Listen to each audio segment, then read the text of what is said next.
Police police police. ते म्हणतात आम्हाला परवानगीच नाही. म्हणजे तुमचं बाईट पर्यंत येऊ तुम्ही देत नाहीत. तुम्ही बोलला नाही बोलला तुम्ही नाही बोलले तर आम्ही मागे येतो निघून म्हणजे कुणी असं काही आम्ही मागे हे निघून पोलीस म्हणतात जिल्हाधिकाऱ्यांचं पत्र आणा म्हणून. कसं आणायचं जिल्हाधिकाऱ्यांचं?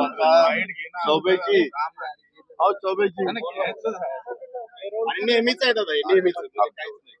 चौबेची यांची एक अडचण आहे की ते म्हणतात मी ज्यावेळेस येतो त्यावेळेस आपले तुमच्या बंदोबस्तामुळे ते लोक पुढे येऊन देत नाही.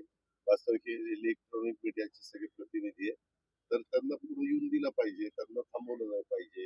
त्यादिवशी गृहमंत्र्यांनी सांगितलं तरी पण असं झालं. नाही यांना सरांना आता फोन केला 4-5 तरी दिवसापूर्वी असंच सांगितलं. परत आम्ही अडचण आली. तुमच्या देखील चौकशीने सांगितलं. एवढी काळजी घ्या. देवेंद्र येऊ द्यात, मी येऊ द्यात, एकनाथराव येऊ द्यात, जरी Z+ आम्हाला असली तरी यांना आम्हाला बोलायचं नाही बोलायचं तो आमचा नाही अधिकार बोलले आहे. आम्ही मागे येतो परंतु लगेच.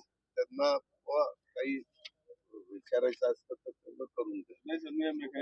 फक्त पिंपरी चिंचवडमध्ये होतं. आता पुण्यात काय बाईट घेतलं एवढं गर्दी तुमचं बाईट पण कुठल्या पोलिसांनी आम्हाला मागे नाही घेतलं. इथं ठीक आहे आम्हाला बाबा, सोडून दिलं नाही. काही काळजी घेतात नाही आता काही नाही. आता हे का मी जे काही होतं मारायचं